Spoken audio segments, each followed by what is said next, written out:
What's going on, Dark Avenger Nation, and welcome back to another episode of the Dark Avenger Comic Book Review, the show where each and every episode I share my thoughts on books I read in the previous week. And I had 19 books this week. 19! That's a lot of books. It's a lot of books, and that's the most we've had since the return of Diamond and distributing and comics coming back. It's a good thing. It's a lot of reading, but it's a good thing. So we're going to waste no time. We're going to get into these 19 books that were released on June 24th, 2020. And because I want to be even, I'm going to throw out there a 20th book, but I'm not going to put a graphic up. JD, don't worry about the graphic for this one. We are going to just mention Harley Quinn and the Birds of Prey issue number 2. I can't with that series. I tried. I really did. I looked into it. I got a quarter of the way through the book, and I decided I'm just not feeling the book. Maybe it's because I knew I had so many books this week, or maybe it's because it started to feel just like Harley Quinn. I liked it for a while, and then it fell short, except I saw the direction this book was going. Artwork is gorgeous for the book. It really is, and I think if you're a fan of Harley Quinn, you're going to love Birds of Prey. Just not my thing. So I got a 20th book in there. It's not on the list, and it's not going to be in graphics, but we're going to get into the books now. And we're going to start with Empyre Issue 0, Avengers. This didn't hype me up for Empyre at all. There was some good action in here. It was nice to see the Avengers. I felt the Avengers. You know, Thor in the book sounded like Thor, and we haven't had Thor sounding like Thor for a while. It's nice to see Thor again the way he is, and Iron Man having the premonition about things to come. And this is kind of like a setup for what's to come, because they get warned, the Avengers, of what's on the way, and that about, I forgot his name, but Kid Skrull or Kid something, who joined them, and they're coming to Earth, and he thinks he's doing it to bring peace to the universe, calls himself the King of Space, and in reality he's just being used, and they're doing this to basically destroy everything and everyone in the galaxies. Oh boy, this is going to be an event. But I will say this, I don't know if I'll be in it for the super deep run. I will try Empyre issue number 1. I will say Empyre 0 didn't leave me excited for issue number 1. I'm still kind of indifferent to this event. But at the end of Empyre 0, this issue, there is a checklist. Whoo boy, that checklist. It's a big one.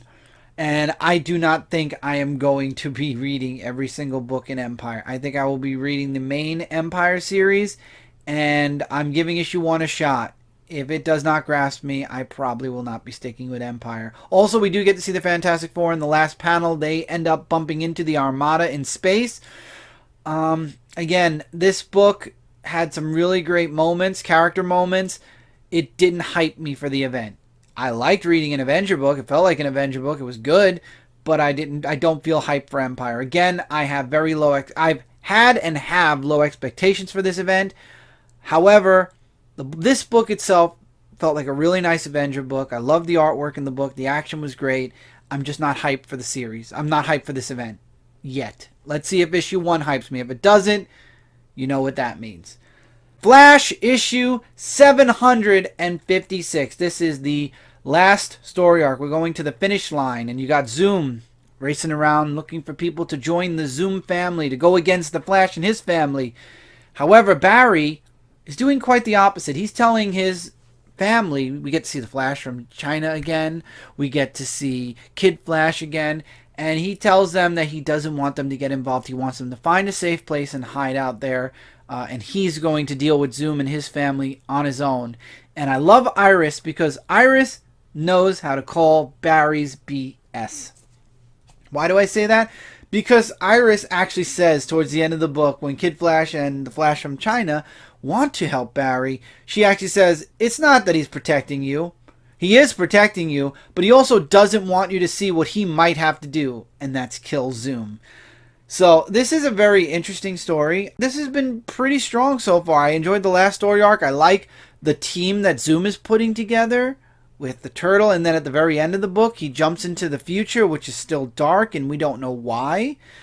So I'm looking forward to seeing where this team of Flash versus team of Zoom goes. And this, like I said, is the last arc for the writer who's been on the book since New 52. So this is the end of his long arc. This has been about 8 years so far. So that's crazy.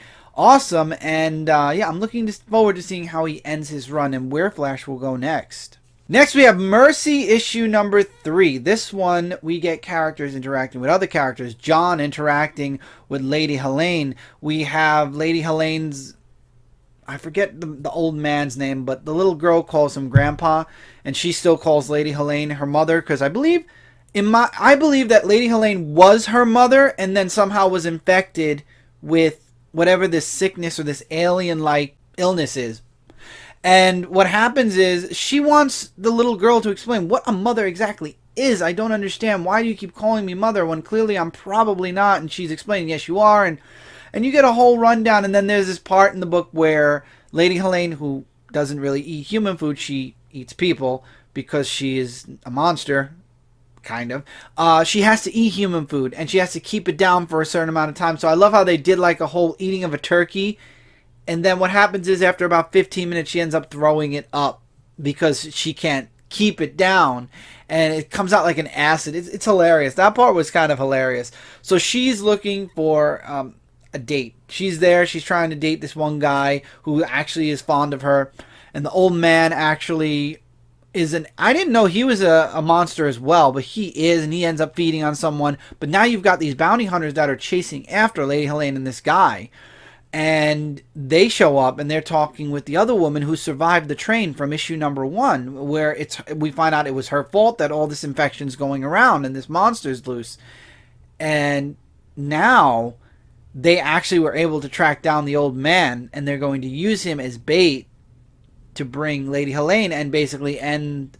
I guess there are only 2 of them, so they're looking to end her or end this infection or whatever. And this is a strong story. I don't know. It's starting to get a little bit in the, I would say this is middle ground for me. Not bad, but definitely not top 5 material. But I am still enjoying it in the artwork in this book. Oh my God. I have to say, I love the artwork in this book. That's one thing that definitely is the shining star of this book. Story is starting to fall into middle ground, but this is only a mini series. I don't know how many issues it is, but it's short. So it'll be ending soon. But still, a really nice read. I've been enjoying it a lot. Next up, we have the final issue to Outer Darkness Chew. This is issue number 3. This ended in, I don't know, I feel like it kind of ended quick. It ended like they brought in Chew to deal with something. Of course, his partner ends up screwing around and they end up getting possessed. So now everyone from Chew's world is possessed. So they all have to kill each other. And apparently it won't affect Chew's universe. It literally will kill them and their comic verse, because sorry about that. Their universe is a comic book to the Outer Darkness. So in them dying, they still move on in their universe in the comic.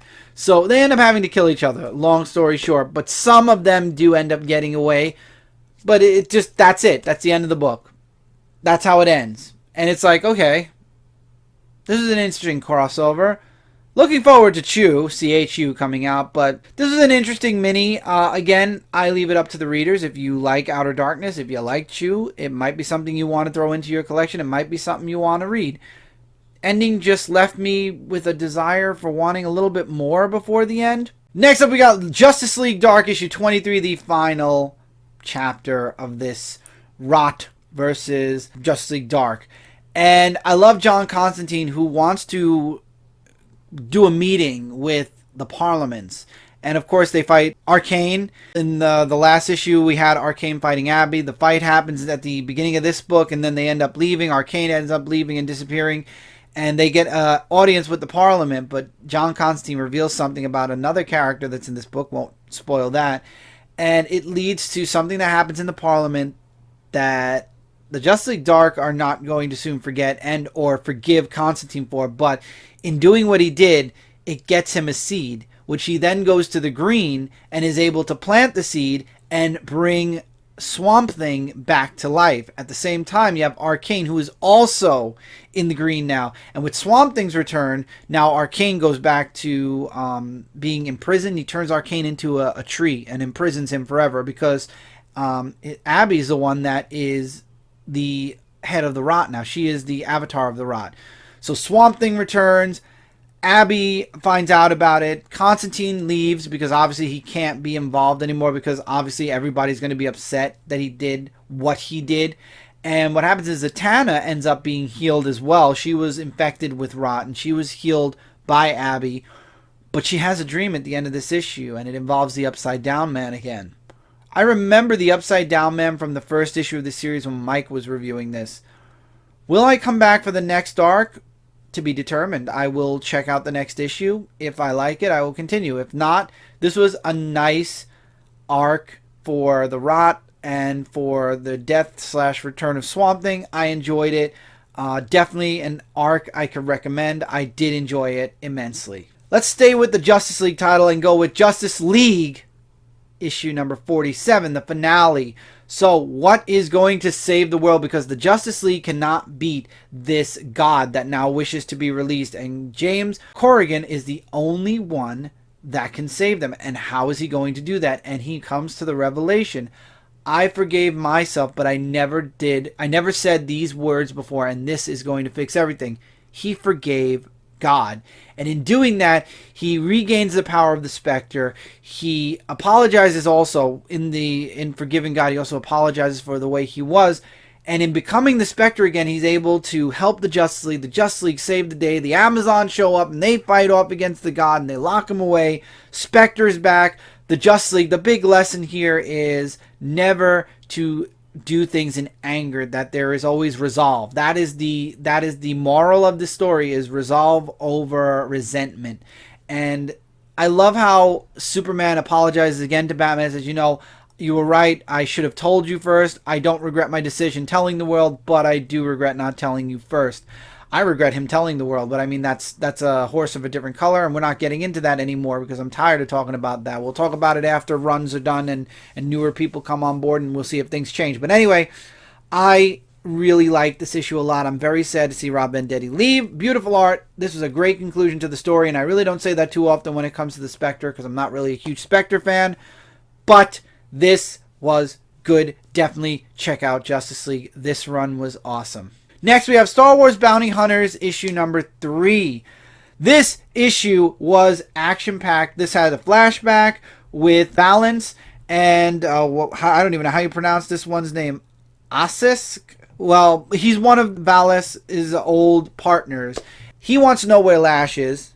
Valance is trying to chase down Lash. You got Boba Fett who's chasing after Lash, and then now you have this big bounty hunter who wants to make a name for himself who's also looking for Lash.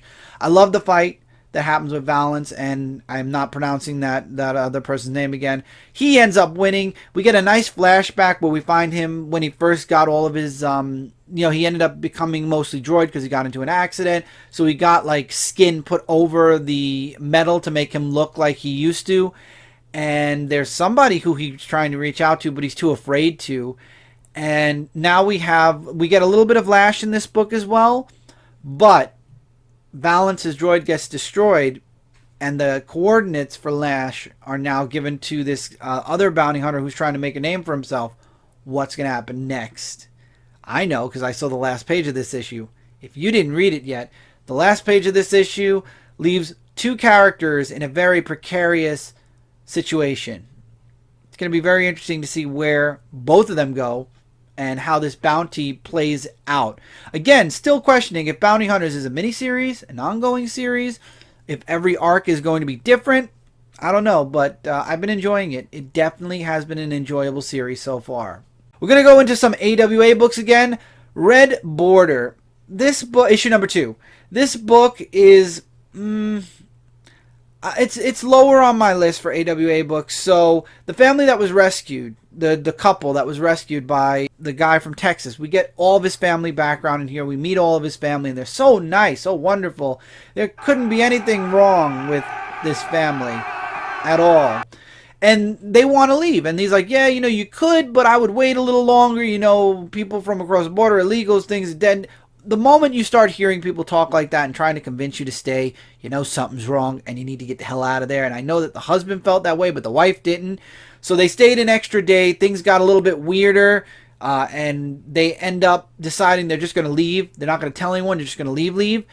Because the husband's getting a really, really weird feeling because the husband shows him, the other guy shows him a picture of the Alamo and starts talking about things, and all of a sudden the uncomfortable factor leaps. And there's another character that's always spying on what they're talking about. So as a reader, you also notice that.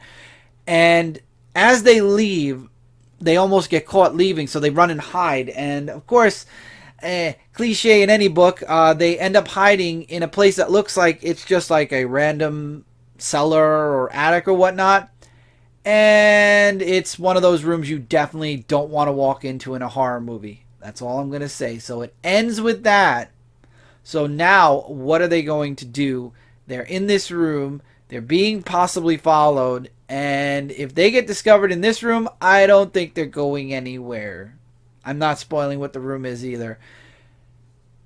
Interesting book. A lot of cliche moments, though. I already started to feel that the family was weird from the get-go. I want to know how this series is going to lead into its finale now. These two lead to the middle. Now we have the penultimate issue and the finale. So, unless I'm wrong. No, I think this is a 4-issue mini, if I'm not mistaken. So, I want to know how they're going to lead into the end. If the end is going to be one of those endings where you see it coming or you don't.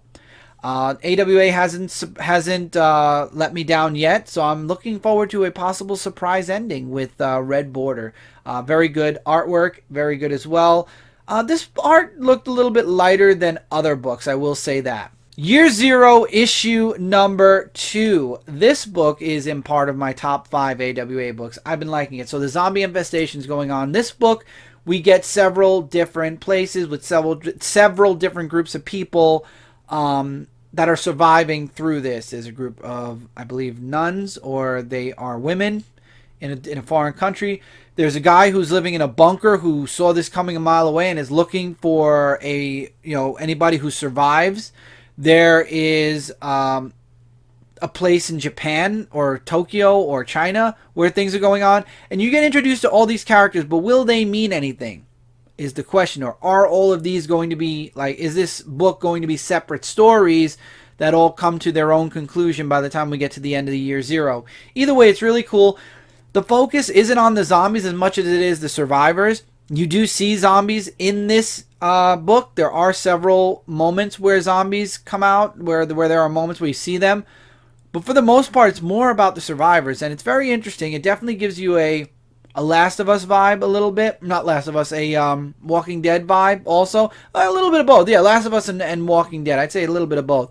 So it's more focused on the survivors than the actual zombies and infection, which I like. I like because you got so many different characters with developing stories. Now, this is how you do a book with differing stories, but they are all taking place in the same universe at the same time. I'm enjoying this immensely. All right, we're going to move on to Suicide Squad, issue number 6, Deadshot versus Batman, because of course they end up in Gotham. They do. It had to happen. There's a bounty on their head. They need to get those things out of their necks, so Harley Quinn knows of somebody who does that. And the Doctor does it, and then the Doctor finds out about the bounty and tries to kill them. Unsuccessful. And then Batman shows up, and the fight breaks out between all of them. And I love how Harley Quinn turns one way and says, "What are you looking at?" And Batman's gone, turns back to look at them. "So what were you?" And she's like, "Stop Batmaning." It's hilarious. And Batman completely ignores Harley. I don't know why, but he does. And he's going after all of these other newer Suicide Squad members. And what happens is Deadshot uses himself as a distraction. He ends up fighting Batman so that the others can get away. And then he's trying to explain to Batman what's going on about the bounty. Of course, once again, not mentioning Ted Kord, but mentioning about the bounty and how they're good people and that he was pardoned and, yada, yada, whatever. And Batman basically just says, just don't go back to crime. And then he finds out that the Suicide Squad ended up stealing his Batmobile. So now Suicide Squad and Deadshot have gone their separate ways, but we're still going to be getting more story from Deadshot. And from what I'm reading on Twitter, the death of Deadshot possibly maybe in the future. I don't know. I feel like a writer showing his hand like that, unless there's a major twist, I don't know. I want to see. But Suicide Squad has been really good. There's some really funny moments. There's some really great moments in the book.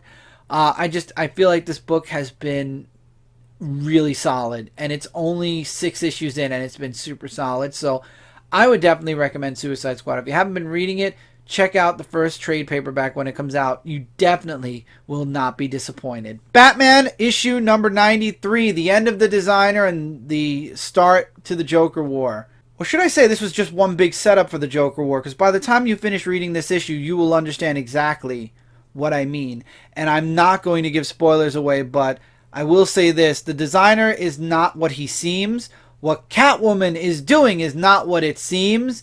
Everything that's being done was planned out by none other than the Joker. What I will talk about, though, is Harley Quinn versus Punchline. It doesn't end well for Harley, and it definitely explains why in the last issue Harley Quinn is going to go after Punchline again, because Punchline got the one-up on Harley, and I taste revenge, or not really revenge, but just the ability to beat Punchline, the want for that in Harley's future. But Punchline is a savage character, way different than Harley Quinn. I will say that. So anyone who's looking for Punchline to be like a Harley Quinn 2.0, oh no. She is definitely a character all her own, and she definitely, if she survives the Joker War and she ends up going to Arkham or anywhere where she can be broken out again, she is going to be a formidable foe for Batman and the Bat family, and quite possibly the entire DC universe, years to come. I don't see this one getting any kind of a redemption, because she is just dark.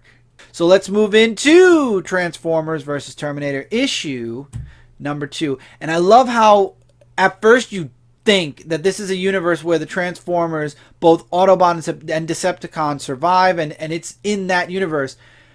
Come to find out that towards the end of the issue, this is an alternate, well, obviously it was an alternate universe anyway, because Terminator is not in the Transformers realm. This is if Transformers and Terminator existed in the same world. But in this world, apparently, the Decepticons kill all of the Autobots. All the Autobots die, and the Decepticons are the only ones left on Earth, and they attack Cyberdyne. And instead of the Terminators going after the humans, the Decepticons use Skynet and the Terminators to take over the world instead, and that's why this Terminator was sent back in time to stop the Transformers from ever coming out of their spaceship and taking over the world. And that's what we discover. What happens is the Terminator shows up and Optimus survives, and then Sarah Connor brings Bumblebee back to life. So Bumblebee's alive now. So I love how Optimus is like, you know, from what, because after what the Terminator says, Optimus is like, it sounds to me like we didn't survive this arrival, and the Decepticons did. We're alive now. You've already changed the past. Let's stop the Decepticons and make sure that what happens in your future doesn't happen in ours. Doesn't happen. That we undo it. And the Terminator's like, okay, your proposal's accepted. But Sarah Connor wants to go home. Will Sarah still be in this series until the end? I don't know, but it's going to be interesting seeing the Terminator team up with the Autobots to stop the Decepticons, especially in the last panel where the Decepticons are actually attacking Cyberdyne. Beautiful art. This story definitely strong, and I already like the Terminator in this because he already took out Megatron's eye. Yes, he did. It was good. It was nice. This is a great book. Read it. Terminator fan, Transformers fan, or both. You're going to love it. Batman Beyond 44. Damian was thrown out of power by none other than Zero. Z-E-H-R-O. Who was one of the followers of Ra's al Ghul, who believes that Damian's ways differ too much from Ra's al Ghul's, and he believed that Damian was a traitor, and that's why he beat Damian up and all left him basically for dead until, I forgot, Damian's pet saved him and brought him to Gotham, where Batman, obviously, Bruce, was able to save him. Batman ends up fighting, or Terry Batman, because I got to remember, this is Batman Beyond. There's two Batmen. There's a former Batman and the original Batman, and then there's Terry, who's the new Batman beyond the... We know this. I don't know why I'm explaining it. Anyway, Terry Batman fighting against the League of Assassins. Bruce bringing his son back to life. And then finally, he finds out from Damian about Zero, and that he's in the North Pole and he's going to melt the polar ice caps and cause another ice age and destroy the world because he wants to destroy all of humanity. This is going to be interesting. And then all the while in the background you have Dick and Barbara with their daughter who wants to be in the Batman family. They find her a suit.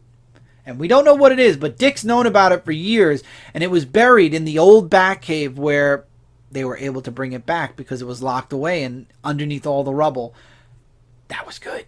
I'm interested. I don't know what the suit looks like, but I'm very interested in seeing. And obviously solicits are talking about Batwoman in the future, so we are going to be getting a Batwoman Beyond costume, I'm guessing, very soon. So I'm looking forward to seeing that in the Batman Beyond book as we move forward. Batman Beyond, really amazing book. I love it. Dan Jurgens' writing is amazing, and the artwork is spot on. The variant covers are gorgeous as well. So there's a lot of really positive stuff for Batman Beyond. Mighty Morphin Power Rangers have reached their 50th issue, and this is the finale to the Omega Rangers versus the Blue Omega Ranger, taking her out and saving the day, saving the grid, and saving the Rangers because she wants all the Ranger powers to be locked away because they're a danger to everything, or that's what she believes. They fight her. I'm not going to say how they win the day, but they do win the day, and they are able to do something else that I'm not going to mention here. And then they go back to Earth. Obviously, Jason, Trini, and Zach remain the Omega Rangers out in space doing what they do best as Omega Rangers. The Power Rangers go back to Earth doing what they do best, being the Power Rangers. However, in the last panel of the last page of the book, we get a returning character. You have to have seen solicits by now. And in seeing those solicits, you probably know who this character is. But in case you haven't checked solicits, I will warn you all, spoiler alert, now, Lord Drakkon might be coming back. Or is back, I should say. And this time we might have some dark Power Rangers to go along with him, if the solicits are correct. So, look forward to seeing Lord Drakkon's dark return?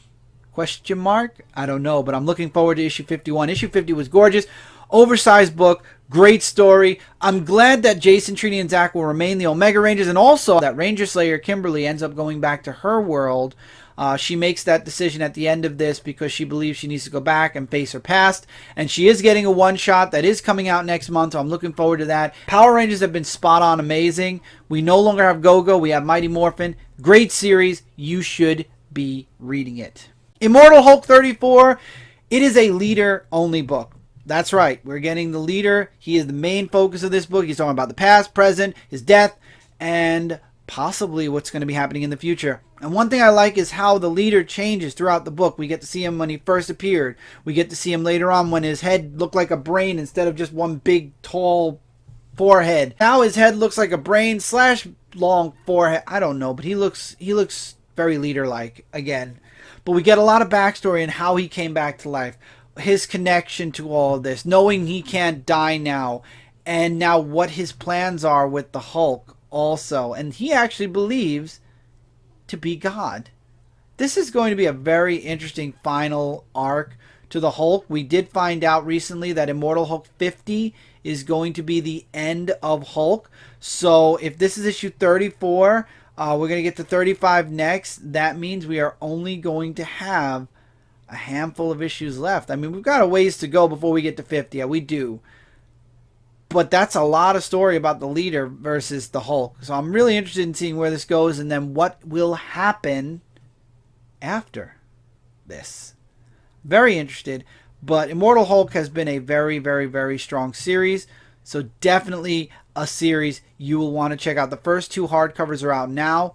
Check them out. Come back. If you enjoyed the hardcovers, get into the single issues for this. You will not be sorry. It's a great series. Thor issue number 5. This was the last book I read this week, and this was actually very close to being cut from the list, but I was able to read it. Thor versus the Dark Winter, and we find a lot out. Thor fighting all of his nightmares because the cloth comes off, and then Galactus also being dragged in to the Dark Winter, and we find out in the end that the Dark Winter turns itself into a darker Thor. And I love how the Winter's like, I'm not coming for Earth. I've seen Earth's there's something darker than me that's in store for Earth.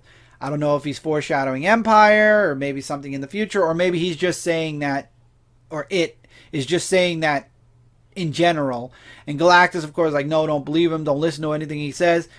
And then we find out a real interesting twist. And I'm going to say spoiler alert again. This is going to be the last spoiler you guys get for this episode.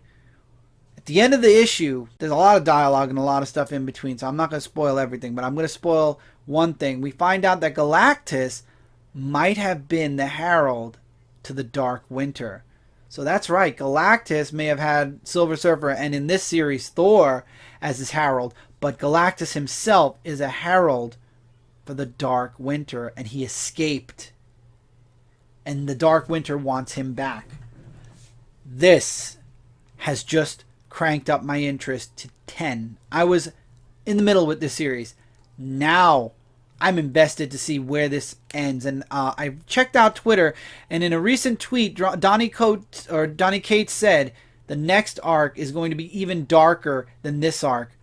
Oh boy, Donnie, you got me.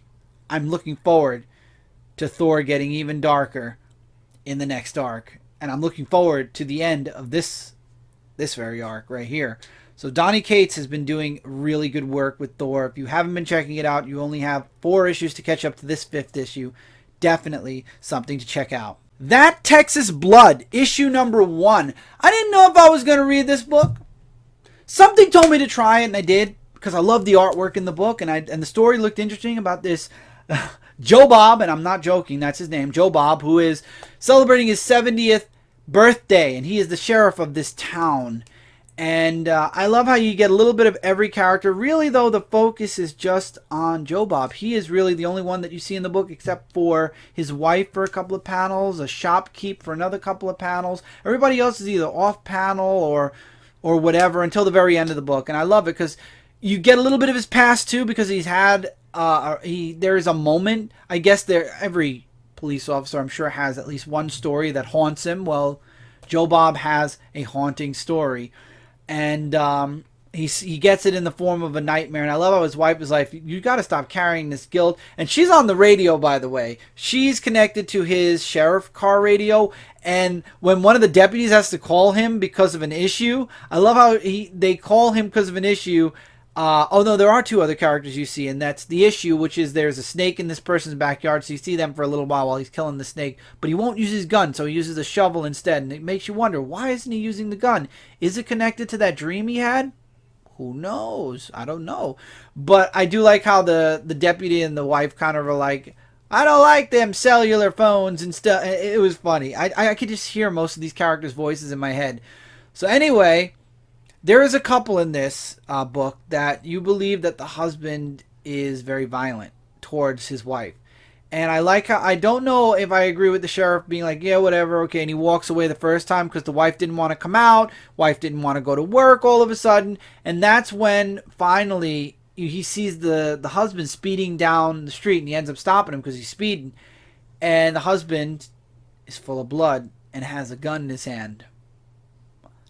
And let's just say things don't end well for the husband. I'm not going to say how, but I'm looking forward to where this story... I don't know. I felt like this story kind of had a end, but I feel like there's more. We're going to get more to it, obviously. And I'm looking forward to what more we're going to be getting from that Texas Blood, because it was it was really good. It was really, really good. I'm very surprised by this, and I'm looking forward to the second issue. I didn't know. I wasn't sure. But this definitely has a quality to it, and definitely something I would recommend checking out. Again, there is some dark stuff in here, so just be aware. It was good. The most I could say about it, I enjoyed it. I would definitely say try this issue out.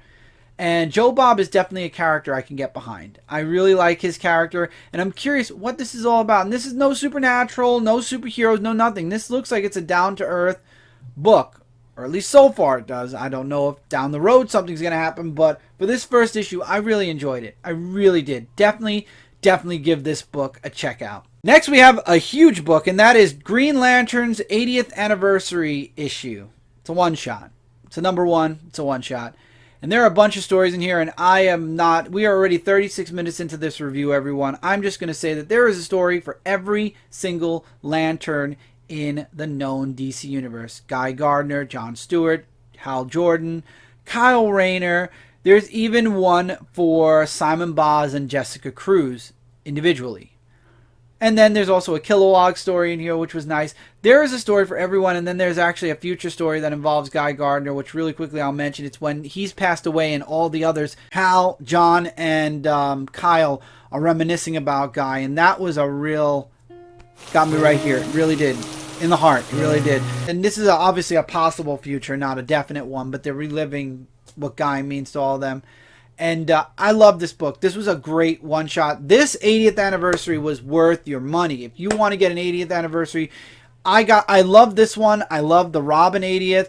I think I liked a few others as well. But so far, the Robin 80th and the Green Lantern are my top two favorite out of all the 80th anniversary specials. Joker's was okay, but these two are my top favorite so far. So definitely check out Green Lantern 80th Anniversary. Jeff Johns writes a story in here, and I loved it. Last book for this review, we made it. Book number 19 is Teenage Mutant Ninja Turtles, issue number 105. The finale to the first arc after issue 100. The Turtles are out, and they're having a good time. They're at a dance, and I love how Raphael and Aliplex kind of solidify their relationship in this book. Donnie might actually have a girlfriend in this book. Jennika is now part of the clan. They welcome Aliplex in. Aliplex gets a green mask. So now it's not just the 4 turtles. It's Jennika, which makes the 5th turtle, and now Aliplex, which is a fox. So we have a fox in the group, which is cool. I like it. I don't know. The one thing I said is she has such a beautiful face, Aliplex, because she has that face. She has like that pattern on her face. And that green mask covers it a little bit. But, I mean, she did wear a mask when she was in the Foot Clan. So, I mean, yeah. But her face is so beautiful. I feel bad that she's wearing a mask. But they don't wear... The thing now is they don't wear the masks all the time anymore. They wear them as like a neckerchief, like a headband like this, a headband like a full headband. They wear them in all different shapes. They always keep their masks on them, but not always on over their eyes anymore, which I find interesting.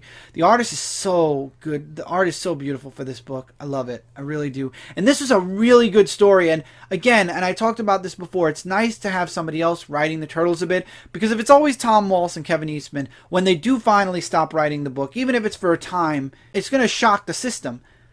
This person came in. I believe her name is Sophie Campbell. She's the artist as well. Well, Sophie Campbell can draw and write TMNT for me anytime. I loved it. And then the Turtles start their school, their ninja school, and they make more friends, and there's these kids, and I love how they're taking care of those ferret kids also. They've kind of adopted them as their own. There's this other little girl that we saw in the previous issue. She's the one that actually met the ferret kids first. No Mutanimals anymore. They're gone. You get to see the two... I forgot her name. Her name just left my mind for the moment. But they're watching the Turtles still. They work for the Foot Clan. They're debating if they're going to attack the Turtles, and the Hammerhead Shark guy is like, no. They're in the best moments right now. Leave them alone. Let them be in peace. We weren't told to fight them or anything. Leave them alone. So obviously the Foot Clan is not looking for any type of fight or revenge against the Turtles, which makes sense because Shredder is trying to be on a redemption kind of thing. So cool. So the Turtles are now living in Mutant Town, and things look great. And then you get that ending where somebody's traveling in from the future. Why? What's going on in the future? I don't know, but I'm looking forward to when this series continues.